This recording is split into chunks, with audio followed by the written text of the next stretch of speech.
as to why she did call it quits. She's on the line. Hello, good evening, Sylvia. Good evening to everybody. Yeah, how are you? I'm very well, thank you. I'm on holiday, in fact, so I'm all well. You're all well. Where are you apparently? I am in the Flemish side of Belgium, Yes. which is called Kortrijk, close to Ghent. Pronounce that again. Close to Ghent, very close to Ghent. Oh, very close to the Ghent. French border. Oh, okay. Yeah, it's a bit complicated. It's Dutch. Yeah. Yeah. Everything okay?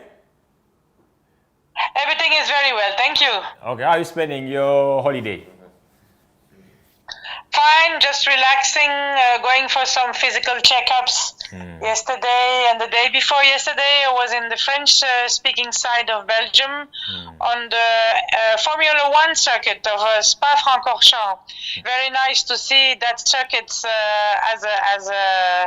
as a competitor in motorsports. It's really nice to see the different types of tracks that you can have. So it was interesting. All right, thanks for sparing time to join us. You're live on FUFA TV and 102.1 FUFA FM. Thanks for sparing time to join us. But you run us through your rallying career before we get into other questions that we have for you tonight. Yeah. So you want me to tell you how I started, etc.? Yes. Yes, so my first racing with Natalie Cox. I think many people in Uganda, at least the older ones, must remember our team. We were all ladies crew, yes. And our first international event was in fact in Uganda on the Petropol Rally, where we had the opportunity to race against our first fellow African competitors like Paul Bailey, Faz Albert, your own African champion, Mr. Mwangi. And then we raced for we were Rwanda champion, and then after 4 years, Natalie retired. We were racing on a Toyota Corolla. Then she retired, and that's when I started to go into the cockpit with Giancarlo Davite, that you must all know very well. Giancarlo is a very passionate and very dedicated competitor, sportsman, and really very passionate with motorsports. I think the main reason why I'm retiring is because I think passion and motorsports nowadays do not combine well. Something is wrong in that combination, and I am a whole person to accept what is going on nowadays in ARC. But anyway, to make a long story short, I've been racing, and in my heart I'm still racing with Giancarlo Davite for now about 10 years. We've been a team. We've done, I think we are the only crew that has done the whole African Rally Championship from A to Z, from Zimbabwe to Zambia to Ivory Coast to Uganda, Kenya. Kenya was not, Kenya was also in the ARC at that time. South Africa, I mean, we've done all the countries. I think we are one of the only teams who did that whole performance. And then, we've been racing on several different cars. In fact, I started with Giancarlo on a Golf GTI, then we went on Subaru, and then, as you know, we went on the yellow Subaru Umuleti, which was a very amazing car and which is still racing in Burundi Motorsport nowadays. And then from there, we went to the Mitsubishi Evo 10, which is also a very good car, very reliable car, and for me, a very African rally car. So I'm really very passionate about Africa Rally, and again, like I say, I have really thought very long since the ARC. Let's say since Africa has welcomed the WRC in Kenya, for me these 3 years have been really very toxic as far as my rally passion is concerned, because something has changed, something is gone, something has been muted or the accent has been put on something else. Of course, we have to welcome new technology. We have to welcome international competition on our African continent. But I think that it is not fair to keep African competitors, and when I talk about African competitors, that means all Africa, all kinds of cars, any crew, whoever it is. I think I have had a very bitter taste with the WRCs in Kenya 3 times. We have been put out of competition for nonsense reasons, really. I'll be very polite, but when I say nonsense, it's very smoothly said. COVID, while we didn't have COVID. Our roll cage, which is not ARC homologated, while this car has been racing for 15 years in ARC, how come suddenly our scrutiny is apparently didn't know their job or what? So, sorry, timings not respected, the regulations, nonsense, absolutely nonsense. At the end of the day, you would think, do they want African competitors on the African continent, African rally continent, or not? That is my feeling. I don't feel really welcome in ARC nowadays or in the international event, which is the WRC. We've had the opportunity to talk with the world champions, which are really very gentle people, very positive-minded people, but there is something in the system that is absolutely, like, for me, a poison, and it's really been a hard decision for me. I think so many people know me in the African rally. I am really passionate about Africa rally, and if I can do something, anything, just to help our competition and our sports out of this glue, I feel it's gluish, I will do everything I can. But as a competitor, spending 10 days of my time in a place, having to wait for a rally to be ready to be organized, also, I have to say sorry for the organizers, but I feel we are being taken hostage for some marketing, and then we are being kicked out. I don't know if you know those red flag trainings that we have, these tracking trainings that we have. When you want to race into WRC, you must comply to so many regulations, which I totally agree with.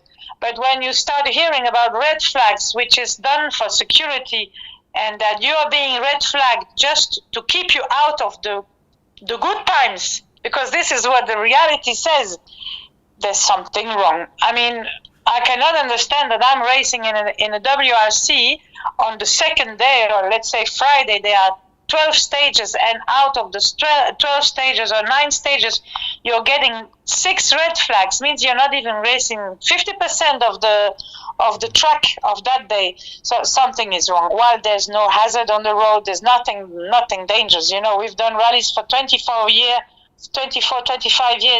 I've never had a problem assisting a competitor while he had a crash, or him assisting me. So what's wrong? What is happening? Are they finding excuses? Do they think we are not capable of having some common sense? Just between brackets, you should not forget that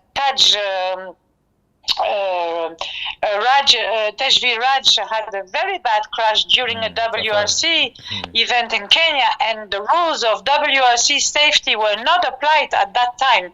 Competitors used to race next to Tej Raj while he was in hazard situation. Nobody went to help him according to the rules that we are supposed to comply with. So it's like there's 2 gears, and sorry to say, but it was very hard to take that decision, because like I say, it is my passion.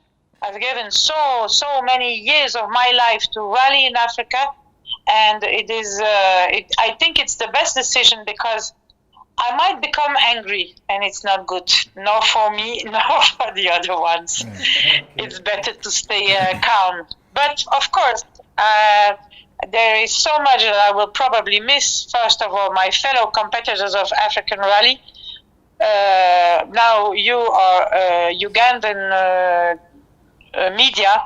I have to say something very particular about Ugandans. They are the best rally fans of Africa. You can see Uganda flags all over Africa, wherever you go. And for us as Rwanda, Burundi competitors seeing the Uganda flag somewhere, we also feel like they are a bit our brothers and our family and supporting us. So, this is the magic of Africa Rally, which is really evolving very fast and strongly with the Karen Patel, with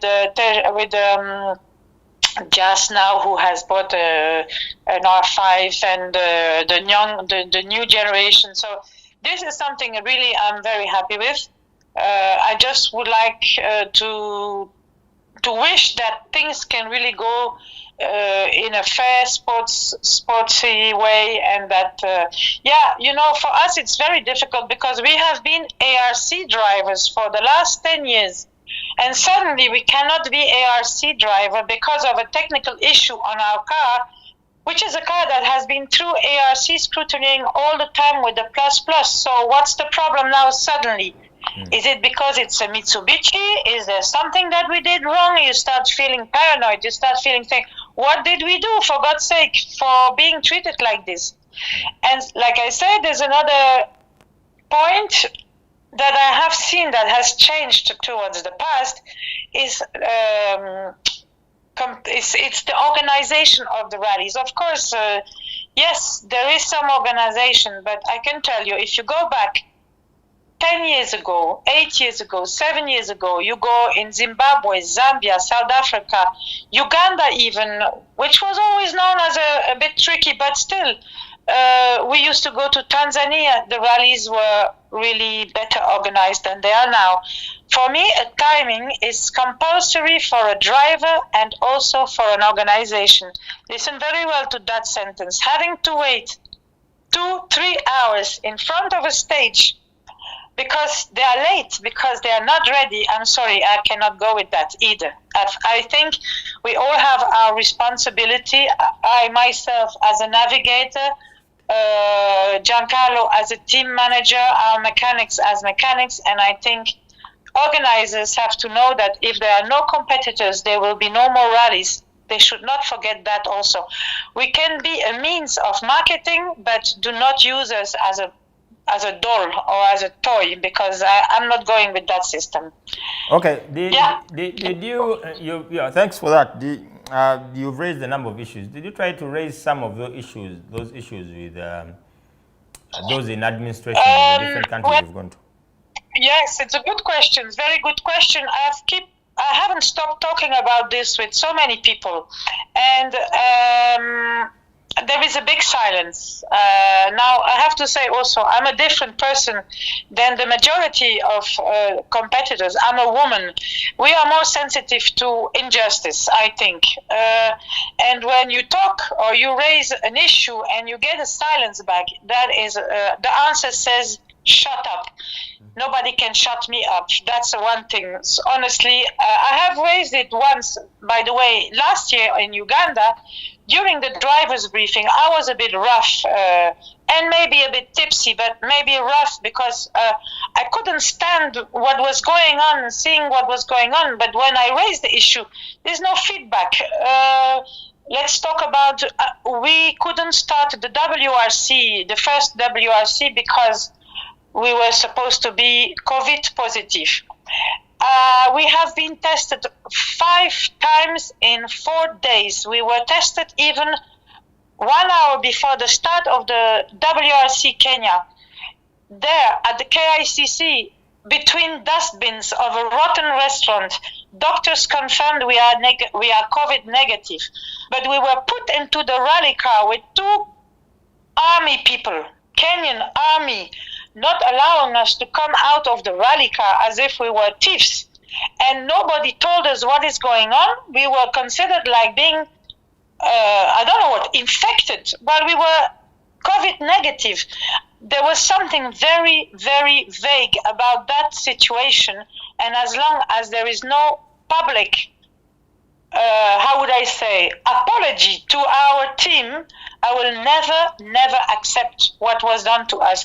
If it was not me insisting, talking to the CRO on his WhatsApp, on the CRO group, insisting what is going on, we hear the cars are starting. We are now 7 minutes before our time due out. What is happening? Why do we have these army people? And then finally CRO is telling me you're not allowed to take the start of the WRC because you have COVID. What kind of nonsense?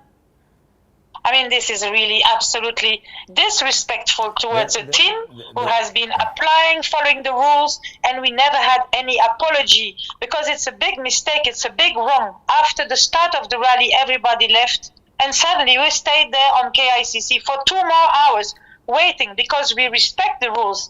Nobody told us, now you can go to the service park and maybe quit the rally.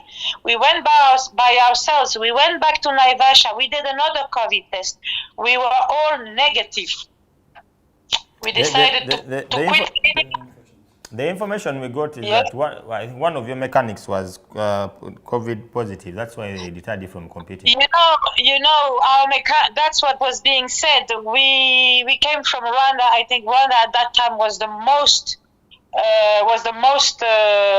secure country as far as COVID testing was concerned. They were overdoing it. But still, if he was positive, and by the way, if he was that positive, how come they let him go and party in Naivasha? If somebody is COVID positive, how can you let the people go and party in Naivasha, go in restaurants and have lunch, dinner, breakfast everywhere?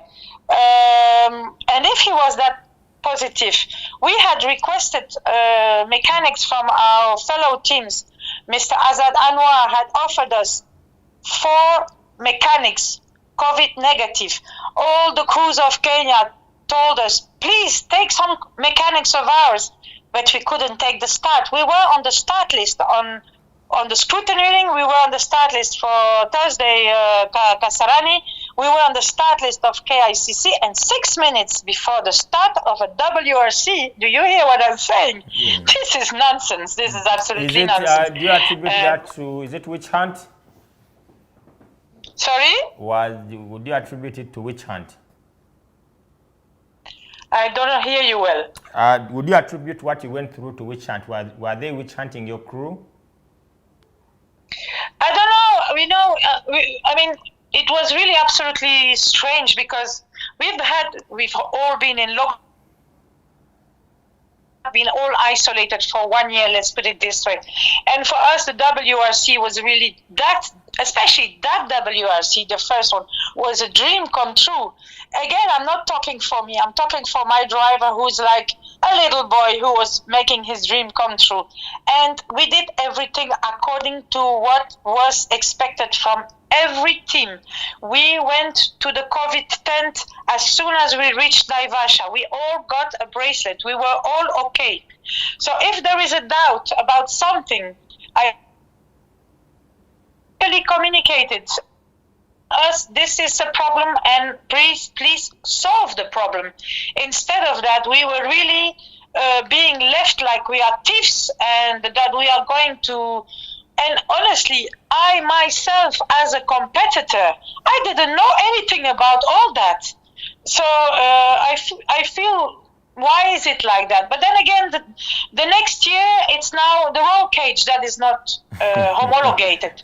So I don't know why something is happening. My own personal analysis would be that a car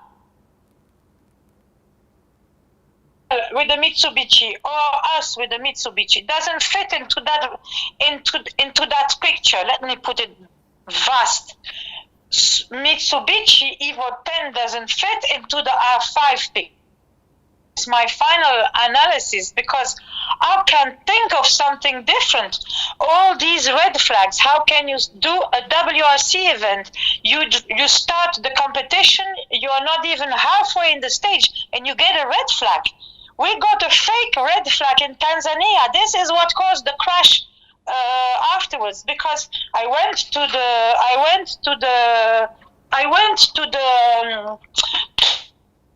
CRO in Tanzania, and listen, we got a fake red flag. Oh, he said, really? Then luckily for us, the other competitors told us, yes, there was somebody waving a flag. Who is that? It came out, it was a marshal. How can you imagine? A marshal who is waving a red flag only, I don't know. So the CRO told us, listen, try to do better in the next stage, and we will give you your best time. Can you hear this? Okay, Sylvia, you seem to be, but did you have a discussion with Giancarlo regarding your decision? Yes, no, I didn't have I really didn't talk to him with that now. I've been talking to him already several times, and you can really interview him on that. I was fed up. I was fed up with this injustice. You know what the rules are, and you follow the rules, and all out of the blue you get something else. So this is really my private decision. I've decided it because I've been thinking, like I overthinking, trying to sort out what is wrong, why is it that we cannot and then he rented that Ford Fiesta. Okay, we had fun, but it's then you start thinking, okay, then maybe we should buy an R5 with the whole crew, and then try to invite all our fellow African competitors and see who can afford a car like that to do a whole African Rally Championship. So that's the other question. Of course, I totally agree with that if you have the money to come now, just Mangat thought about this. Yeah, there is so much at stake. I can understand him. That is how the sport is now going to become. We have no choice. So it's for sure that you need to be very strong. And if Giancarlo is ready to buy an R5, I will compete next to him. But if it's to sit in the Mitsubishi and knowing that I will be anyway disqualified or be put at the end of the row, sorry, I'm not interested anymore. This is not my type of competition. I'd rather have an opportunity to be, first of all, to have fun, and secondly, if I can,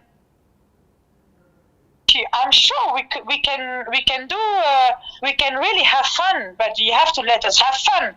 That system also of Sportity, where you never can see, now that we are back to NRC, and you can never. So how can you make a competition if you don't know where you're standing? It always comes with 5-6 hours lateness, or you need to go. So in the past, it used to be different. It was more precise, and I think, then we have to really start racing, just for the fun. But honestly, I have too much still of a competitive mind to. Then I'll quit ARC and I will just do the mini classics. Who knows? Okay, we're going for a break. We'll get back to you in we're going in for a short commercial break. When we get back to you, we'll wind up our interaction with you. You stay on the line as we get back from this short commercial break. I stay online, huh? Yes. Okay. Okay, Katu Sotukole Kunsimbi, Sylvia raises very many issues, and which seem to have, it's an accumulation of very many factors, by the way. And it's like... you get a picture first time, COVID, and she'll understand maybe. Then the cage. That cage has been rallying for eternity. All right, we're going for a short commercial break. But come out, so that we for more around 5 to 7 minutes. We wind up having our interaction with her, and we get back in the studio, supplement on what she had said or digest, then we discuss the motorsporting issues. Let's get back after this short commercial break.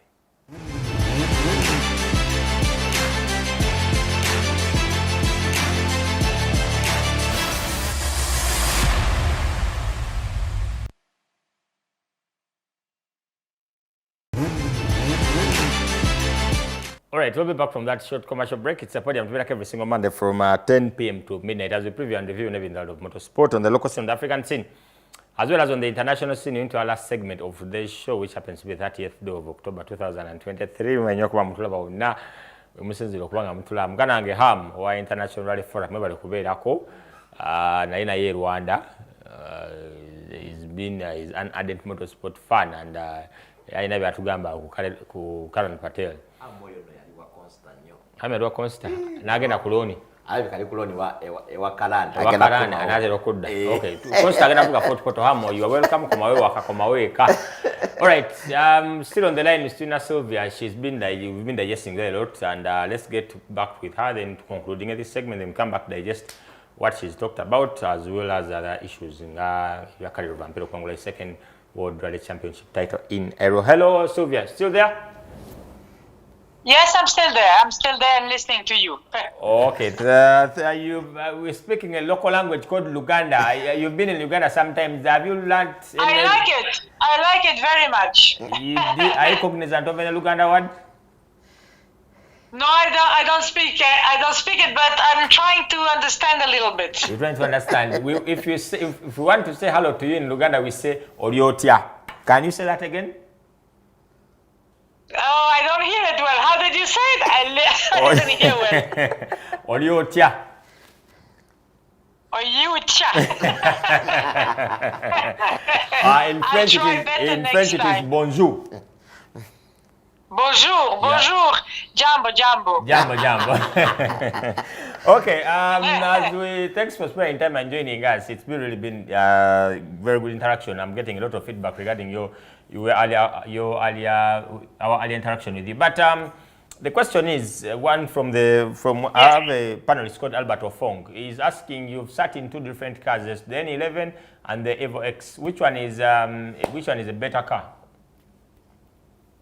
For me, it's really been amazing to race with the Subaru, which is the older category. But the Umuleti was really a very, very good car. But the Evo X is of course more powerful, I would say. Okay, now I've been racing with the Ford Fiesta also. Evo 10 is heavy, it's reliable, it's strong. Now coming to the African Rally Championship. If you have a lot of means, and you can change a spare box and you can change everything, Mitsubishi can be good. With the same budget, if you have an R5, of course the R5 is more competitive, it's lighter, it's a new technology, but for me, Evo 10 is really...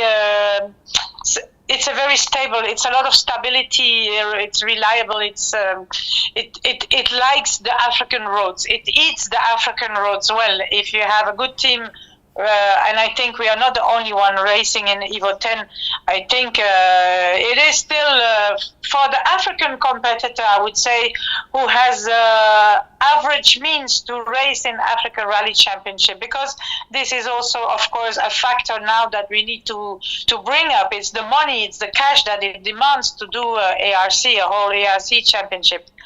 But the Mitsubishi is that one that will make you have fun, that will make you reach to the top 5 for sure. Now we have been racing also with the Ford Fiesta, and it's a completely different world. But you see, they are more fragile. We ripped off the sun guard of the Ford Fiesta in Kenya without even knowing that we had ripped it off. Amazing car, really amazing car. So these cars, they are more fragile. They demand more attention, more means, and a total crew of people who are attending all the different sections of the mechanics of a car. While the Mitsubishi, she can help herself out also a little bit. Let me put it this way. Okay, then what has been your best and worst rallying moment in your career? My best rally moment, for me, let me put it this way, and that's the resume of this interview, I think. My best rally moment is every time I go in the rally car and I start a rally, it's the heartbeat and the adrenaline that is kicking in, and the concentration, focusing on the things, and we go. That is my best moment. Now, if you want a particular event, I would say the Rwanda Mountain Gorilla Rally, when we flipped over with the Subaru. We were in the super stage and we flipped over, we rolled.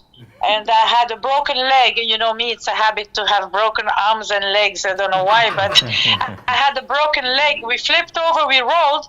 That was the year when you had the Pirelli Star Challenge also with the new African competitors, very, very talented drivers like Mohamed Essa. You had the youngsters from Zambia, Zimbabwe, Kenya. And we ended finishing and winning the rally. So that was a very big surprise. And I heard, even though it was in your Uganda language earlier in the program, a rally is never finished until it's finished. Yes. Now the worst. You see, I understand somehow.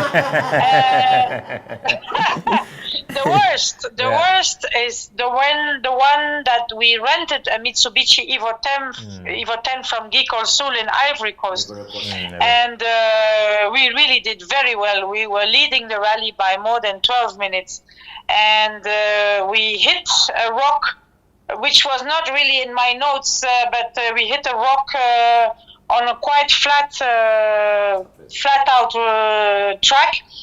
And that was the second last stage. We started the last stage, but we had to drop out 800 meters before the last flying finish. And there we lost not only the rally, but we lost our championship hopes, because after that you start going into a different dynamic of problems and this and that, and sadly enough that was our worst experience, although it was our first Ivory Coast experience. Okay. But it was sad because being so close to the end and having such a supremacy over Gary Chains and all the others, and we really were not on our home ground. We were really youngsters on that track, and we beat them so easily. Means, if you have the means, all African drivers, if you have the means with you, you can win everywhere. That's one thing you have to know. Okay, then our final question is, how do you encouraging words to the young female co-drivers and drivers out there in motorsport?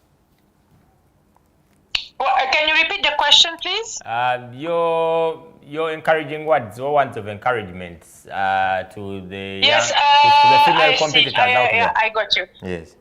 Yeah. What I would say, somebody else asked me the same question today on the Kenyan field. I would say, first of all, it's not because I am withdrawing that for that it should be if I'm putting out competitors, I would say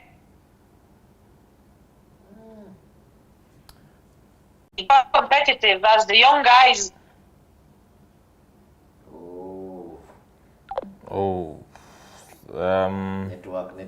Network. That also for Sylvia for the last time, and we've lost her due to network issues. It's let's see if we can get her back, and we discuss. She tells us the last part of it, encouraging words to the encouraging shots to the. Yes, Sylvia. Sorry, we lost you due to network. Yeah, I think there was a little network issue. Yes. Like I said, I would tell the younger teams, of course, to go max with their passion, and but we have to know now that rally goes with money in Africa. That is for sure.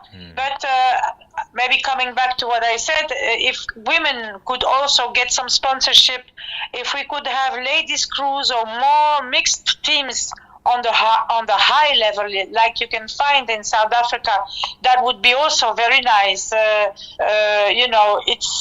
It's very nice when you are in the top 5. Of course, racing and ending a rally is nice, but if you can be in the top 10 at least, and have all these full of hope, people who can achieve at least a good result in African rally. That would be really nice. I would say to all African competitors, go also in your neighboring countries, go and race in the countries next to you, because you learn a lot through that.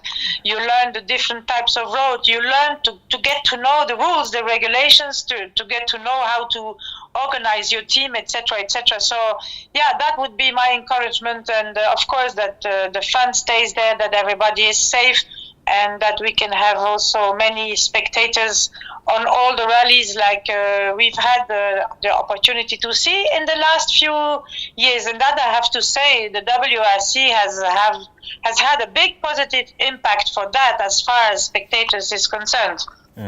Okay, Sylvia, thank you very, very much for sparing some time and joining us on your holiday. We wish you a good time in your holiday, and we hope to hear from you in the near future. Thanks for sparing time, and please always be available. Thank you so much. Sorry? Thank you so much. Okay, welcome, and we will please always be available whenever we look out for you to join us on this. I'm there. No problem, I'm there. I'm there for you, no problem. Thank you so much. All right.